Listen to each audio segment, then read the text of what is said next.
شروع اللہ کا نام لے کر جو بڑا مہربان نہایت رحم والا ہے۔ اے پیغمبر، اللہ سے ڈرتے رہنا اور کافروں اور منافقوں کا کہا نہ ماننا، بے شک اللہ جاننے والا ہے، حکمت والا ہے۔ اور جو کتاب تم کو تمہارے پروردگار کی طرف سے وحی کی جاتی ہے اسی کی پیروی کیے جانا، بے شک اللہ تمہارے سب اعمال سے خبردار ہے۔ اور اللہ پر بھروسہ رکھنا اور اللہ ہی کارساز کافی ہے۔ اللہ نے کسی آدمی کے پہلو میں دو دل نہیں بنائے، اور نہ تمہاری بیویوں کو جن کو تم ماں کہہ بیٹھتے ہو تمہاری ماں بنایا، اور نہ تمہارے لے پالکوں کو تمہارے بیٹے بنایا۔ یہ سب تمہارے منہ کی باتیں ہیں، اور اللہ تو سچی بات فرماتا ہے اور وہی سیدھا رستہ دکھاتا ہے۔ مومنو، منہ بولے بیٹوں کو ان کے باپوں کے نام سے پکارا کرو کہ اللہ کے نزدیک یہی بات درست ہے۔ اگر تم کو ان کے باپوں کے نام معلوم نہ ہو تو دین میں وہ تمہارے بھائی اور دوست ہیں، اور جو بات غلطی سے ہو گئی ہو اس کا تم پر کچھ گناہ نہیں، لیکن جو قصد دلی سے کرو اس پر مواخذہ ہے، اور اللہ بخشنے والا ہے، مہربان ہے۔ پیغمبر مومنوں پر ان کی جانوں سے بھی زیادہ حق رکھتے ہیں، اور پیغمبر کی بیویاں لوگوں کی مائیں ہیں، اور رشتہ دار آپس میں کتاب اللہ کی روح سے مسلمانوں اور مہاجروں کے مقابلے میں ایک دوسرے کے ترکے کے زیادہ حقدار ہیں، مگر یہ کہ تم اپنے دوستوں کے ساتھ احسان کرنا چاہو۔ یہ حکم کتاب یعنی قرآن میں لکھ دیا گیا ہے۔ اور جب ہم نے پیغمبروں سے ان کا عہد لیا، اور تم سے اور نوح سے اور ابراہیم سے اور موسیٰ سے اور مریم کے بیٹے عیسیٰ سے، اور ہم نے عہد بھی ان سے پکا لیا تاکہ سچ کہنے والوں سے ان کی سچائی کے بارے میں اللہ دریافت کرے، اور اس نے کافروں کے لیے دکھ دینے والا عذاب تیار کر رکھا ہے۔ مومنو، اللہ کی اس مہربانی کو یاد کرو جو اس نے تم پر اس وقت کی جب فوجیں تم پر حملہ کرنے کو آئیں تو ہم نے ان پر آندھی چھوڑ دی اور ایسے لشکر نازل کیے جن کو تم دیکھ نہیں سکتے تھے، اور جو کام تم کرتے ہو اللہ ان کو دیکھ رہا ہے۔ جب وہ لوگ تمہارے اوپر اور نیچے کی طرف سے تم پر چڑھ آئے، اور جب تمہاری آنکھیں پھر گئیں اور دل مارے دہشت کے گلوں تک پہنچ گئے، اور تم اللہ کی نسبت طرح طرح کے گمان کرنے لگے، اس موقع پر مومن آزمائے گئے اور سختی سے ہلا ہلا دیے گئے۔ اور جب منافق اور وہ لوگ جن کے دلوں میں بیماری تھی کہنے لگے کہ اللہ اور اس کے رسول نے تو ہم سے محض دھوکے کا وعدہ کیا تھا، اور جب ان میں سے ایک جماعت کہتی تھی کہ اے اہل یثرب، یہاں تمہارے ٹھہرنے کا مقام نہیں تو لوٹ چلو، اور ایک گروہ ان میں سے پیغمبر سے اجازت مانگنے اور کہنے لگا کہ ہمارے گھر کھلے پڑے ہیں، حالانکہ وہ کھلے نہیں تھے، وہ تو صرف بھاگنا چاہتے تھے۔ اور اگر فوجیں اطراف مدینہ سے ان پر آ داخل ہوں پھر ان سے خانہ جنگی کے لیے کہا جائے تو فوراً کرنے لگیں، اور اس کے لیے بہت کم توقف کریں، حالانکہ پہلے اللہ سے اقرار کر چکے تھے کہ پیٹھ نہیں پھیریں گے، اور اللہ سے جو اقرار کیا جاتا ہے اس کی ضرور پرسش ہوگی۔ کہہ دو کہ اگر تم مرنے یا مارے جانے سے بھاگتے ہو تو بھاگنا تم کو فائدہ نہیں دے گا، اور اس صورت میں تم بہت ہی کم فائدہ اٹھاؤ گے۔ کہہ دو کہ اگر اللہ تمہارے ساتھ برائی کا ارادہ کرے تو کون تم کو اس سے بچا سکتا ہے، یا اگر تم پر مہربانی کرنا چاہے تو کون اس کو ہٹا سکتا ہے۔ اور یہ لوگ اللہ کے سوا کسی کو نہ اپنا دوست پائیں گے اور نہ مددگار۔ اللہ تم میں سے ان لوگوں کو بھی جانتا ہے جو لوگوں کو منع کرتے ہیں اور اپنے بھائیوں سے کہتے ہیں کہ ہمارے پاس چلے آؤ، اور وہ لڑائی میں نہیں آتے مگر کم، یہ اس لیے کہ تم سے بخل کرتے ہیں۔ پھر جب ڈر کا وقت آئے تو تم ان کو دیکھو کہ تمہاری طرف دیکھ رہے ہیں، اور ان کی آنکھیں اسی طرح پھر رہی ہیں جیسے کسی کو موت سے غشی آ رہی ہو۔ پھر جب خوف جاتا رہے تو تیز تیز زبانوں کے ساتھ تمہارے بارے میں باتیں کریں اور مال میں بخل کریں۔ یہ لوگ حقیقت میں ایمان لائے ہی نہ تھے، تو اللہ نے ان کے اعمال برباد کر دیے، اور یہ اللہ کو آسان تھا۔ یہ لوگ خوف کے سبب خیال کرتے ہیں کہ فوجیں نہیں گئیں، اور اگر لشکر آ جائیں تو تمنا کریں کہ کاش خانہ بدوشوں میں جا رہے ہیں، اور تمہاری خبر پوچھا کریں، اور اگر تمہارے درمیان ہو تو لڑائی نہ کریں مگر کم۔ مسلمانوں، تم کو اللہ کے رسول کی پیروی کرنی بہتر ہے، یعنی ہر اس شخص کو جسے اللہ سے ملنے اور روز قیامت کے آنے کی امید ہو، اور وہ اللہ کا ذکر کثرت سے کرتا ہو۔ اور جب مومنوں نے کافروں کے لشکر کو دیکھا تو کہنے لگے یہ وہی ہے جس کا اللہ اور اس کے پیغمبر نے ہم سے وعدہ کیا تھا، اور اللہ اور اس کے پیغمبر نے سچ کہا تھا، اور اس سے ان کا ایمان اور اطاعت اور زیادہ ہو گئی۔ مومنوں میں کتنے ہی ایسے شخص ہیں کہ جو اقرار انہوں نے اللہ سے کیا تھا اس کو سچ کر دکھایا۔ پھر ان میں بعض ایسے ہیں جنہوں نے اپنی نظر پوری کر دی، یعنی جان دے دی، اور بعض ایسے ہیں کہ انتظار کر رہے ہیں، اور انہوں نے اپنے قول کو ذرا بھی نہیں بدلا، تاکہ اللہ سچوں کو ان کی سچائی کا بدلہ دے اور منافقوں کو چاہے تو عذاب دے یا ان پر مہربانی فرمائے۔ بے شک اللہ بخشنے والا ہے، مہربان ہے۔ اور جو کافر تھے ان کو اللہ نے پھیر دیا، وہ اپنے غصے میں بھرے ہوئے تھے، کچھ بھلائی حاصل نہ کر سکے، اور اللہ مومنوں کے لیے لڑائی میں کافی ہو گیا، اور اللہ زور آور ہے، غالب ہے۔ اور اس نے اہل کتاب میں سے جن لوگوں نے ان کی یعنی مکے والوں کی مدد کی تھی ان کو ان کے قلعوں سے اتار دیا اور ان کے دلوں میں دہشت ڈال دی، تو بعض کو تم قتل کر دیتے تھے اور بعض کو قید کر لیتے تھے، اور ان کی زمین اور ان کے گھروں اور ان کے مال کا اور اس زمین کا جس میں تم نے پاؤں بھی نہیں رکھا تھا اس نے تم کو وارث بنا دیا، اور اللہ ہر چیز پر قدرت رکھتا ہے۔ اے پیغمبر اپنی بیویوں سے کہہ دو کہ اگر تم دنیا کی زندگی اور اس کی زینت و آرائش چاہتی ہو تو آؤ میں تمہیں کچھ مال دوں اور اچھی طرح سے رخصت کر دوں، اور اگر تم اللہ اور اس کے پیغمبر اور عاقبت کے گھر یعنی بہشت کی طلبگار ہو تو تم میں جو نیکوکار ہیں ان کے لیے اللہ نے اجر عظیم تیار کر رکھا ہے۔ اے پیغمبر کی بیویوں، تم میں سے جو کوئی کھلی ناشائستہ حرکت کرے گی اس کو دونی سزا دی جائے گی، اور یہ بات اللہ کو آسان ہے۔ اور جو تم میں سے اللہ اور اس کے رسول کی فرما بردار رہے گی اور عمل نیک کرے گی اس کو ہم دونا ثواب دیں گے، اور اس کے لیے ہم نے عزت کی روزی تیار کر رکھی ہے۔ اے پیغمبر کی بیویوں، تم عام عورتوں کی طرح نہیں ہو، اگر تم پرہیزگار رہنا چاہتی ہو تو کسی اجنبی شخص سے نرم لہجے میں بات نہ کرو، تاکہ وہ شخص جس کے دل میں کسی طرح کا روگ ہے کوئی امید نہ پیدا کر لے، اور دستور کے مطابق بات کیا کرو، اور اپنے گھروں میں ٹھہری رہو، اور جس طرح پہلے جاہلیت کے دنوں میں زیب و زینت کی نمائش کی جاتی تھی اس طرح اظہار زینت نہ کرو، اور نماز پڑھتی رہو اور زکوٰۃ دیتی رہو، اور اللہ اور اس کے رسول کی فرما برداری کرتی رہو۔ اے پیغمبر کی گھر والیوں، اللہ چاہتا ہے کہ تم سے ہر طرح کی ناپاکی دور کر دے اور تمہیں بالکل پاک صاف کر دے، اور تمہارے گھروں میں جو اللہ کی آیتیں پڑھی جاتی ہیں اور حکمت کی باتیں سنائی جاتی ہیں ان کو یاد رکھو، بے شک اللہ باریک بین ہے، باخبر ہے۔ جو لوگ اللہ کے آگے سر اطاعت خم کرنے والے ہیں، یعنی مسلمان مرد اور مسلمان عورتیں اور مومن مرد اور مومن عورتیں اور فرمانبردار مرد اور فرمانبردار عورتیں اور راست باز مرد اور راست باز عورتیں اور صبر کرنے والے مرد اور صبر کرنے والی عورتیں اور عاجزی کرنے والے مرد اور عاجزی کرنے والی عورتیں اور خیرات کرنے والے مرد اور خیرات کرنے والی عورتیں اور روزے رکھنے والے مرد اور روزے رکھنے والی عورتیں اور اپنی شرمگاہوں کی حفاظت کرنے والے مرد اور حفاظت کرنے والی عورتیں اور اللہ کو کثرت سے یاد کرنے والے مرد اور کثرت سے یاد کرنے والی عورتیں۔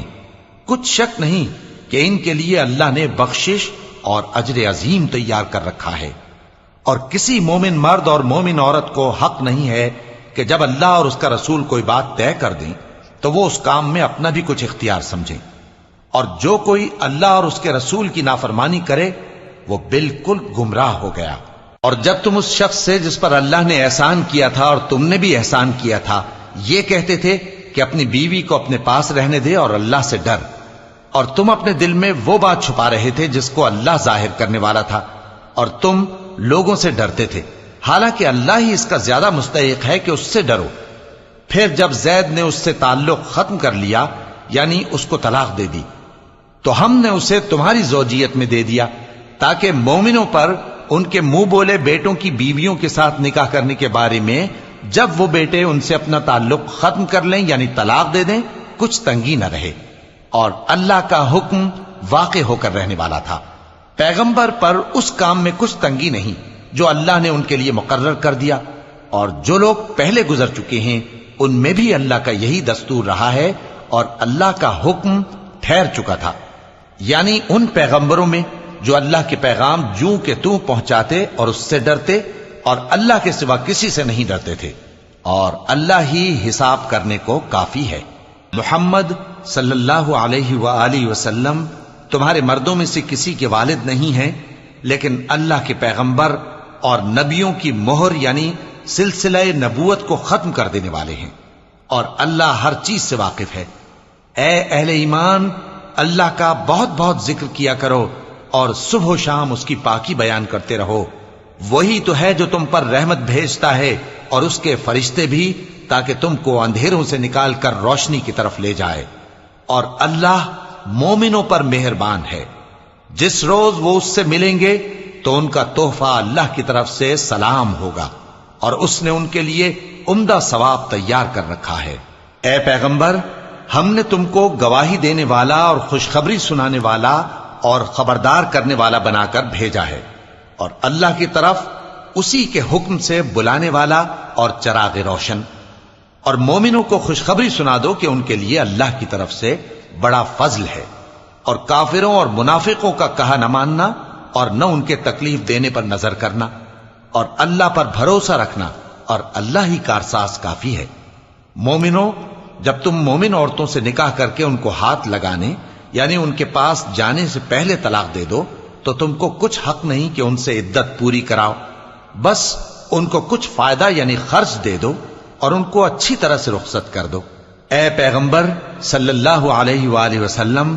ہم نے تمہارے لیے تمہاری بیویاں جن کو تم نے ان کے مہر دے دیے ہیں حلال کر دی ہیں، اور تمہاری باندیاں جو اللہ نے تم کو کفار سے بطور مال غنیمت دلوائی ہیں، اور تمہارے چچا کی بیٹیاں اور تمہاری پھوپھیوں کی بیٹیاں اور تمہارے ماموں کی بیٹیاں اور تمہاری خالاؤں کی بیٹیاں جو تمہارے ساتھ وطن چھوڑ کر آئی ہیں، سب حلال ہیں۔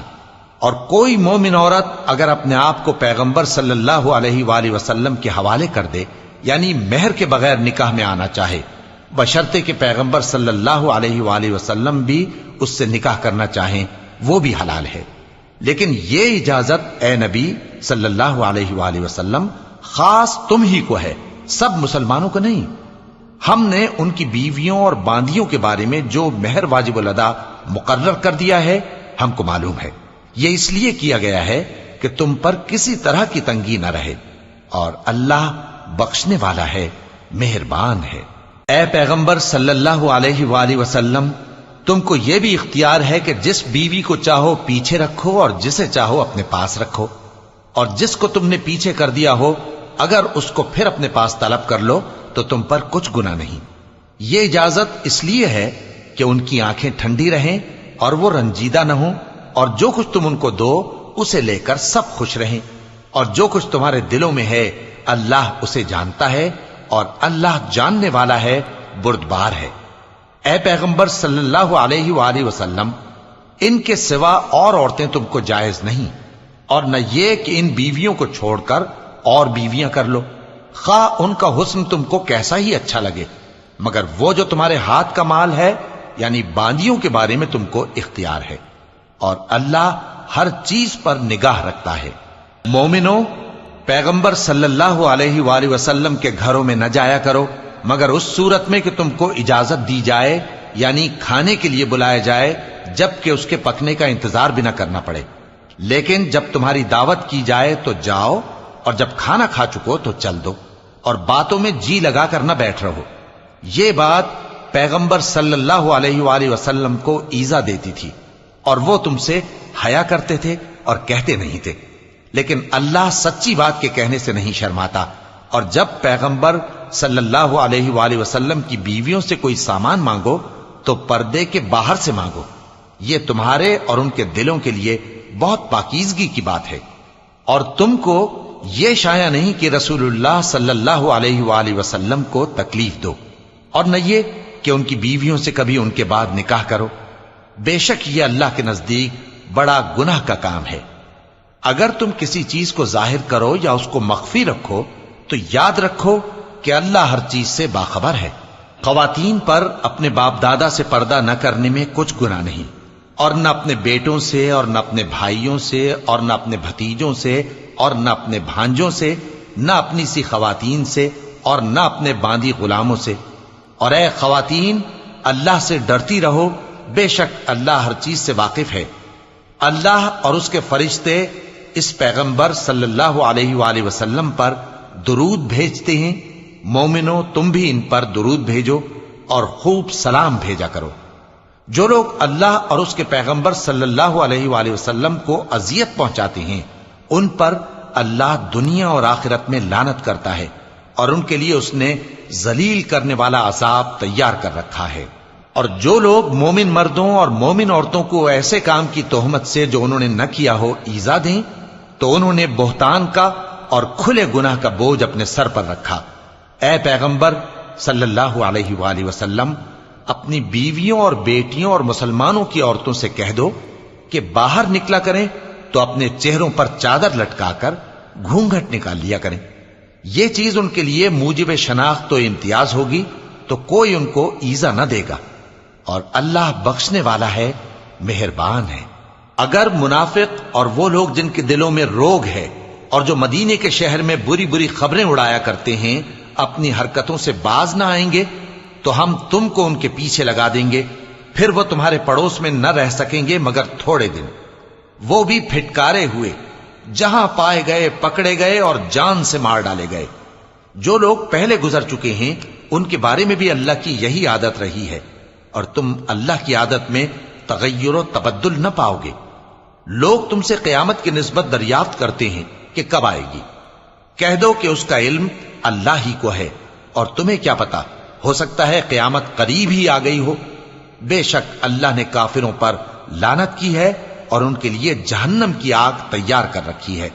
اس میں وہ ہمیشہ ہمیشہ رہیں گے، نہ کسی کو دوست پائیں گے اور نہ مددگار۔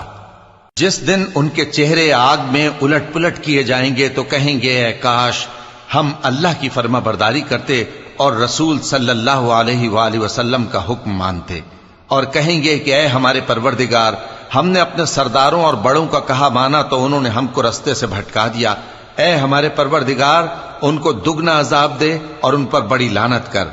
مومنو تم ان لوگوں جیسے نہ ہونا جنہوں نے موسیٰ کو عیب لگا کر رنج پہنچایا تو اللہ نے ان کو بے عیب ثابت کر دیا، اور وہ اللہ کے نزدیک آبرو والے تھے۔ مومنو اللہ سے ڈرا کرو اور بات سیدھی کہا کرو، وہ تمہارے سب کام سنوار دے گا اور تمہارے گناہ بخش دے گا، اور جو شخص اللہ اور اس کے رسول صلی اللہ علیہ وآلہ وسلم کی فرمانبرداری کرے گا تو بے شک بڑی مراد پائے گا۔ ہم نے بار امانت کو آسمانوں اور زمین اور پہاڑوں پر پیش کیا تو انہوں نے اس کے اٹھانے سے انکار کیا اور اس سے ڈر گئے، اور انسان نے اس کو اٹھا لیا، بے شک وہ بڑا ظالم بڑا جاہل ہے۔ تاکہ اللہ منافق مردوں اور منافق عورتوں اور مشرک مردوں اور مشرک عورتوں کو عذاب دے، اور اللہ مومن مردوں اور مومن عورتوں پر مہربانی کرے، اور اللہ تو بخشنے والا ہے، مہربان ہے۔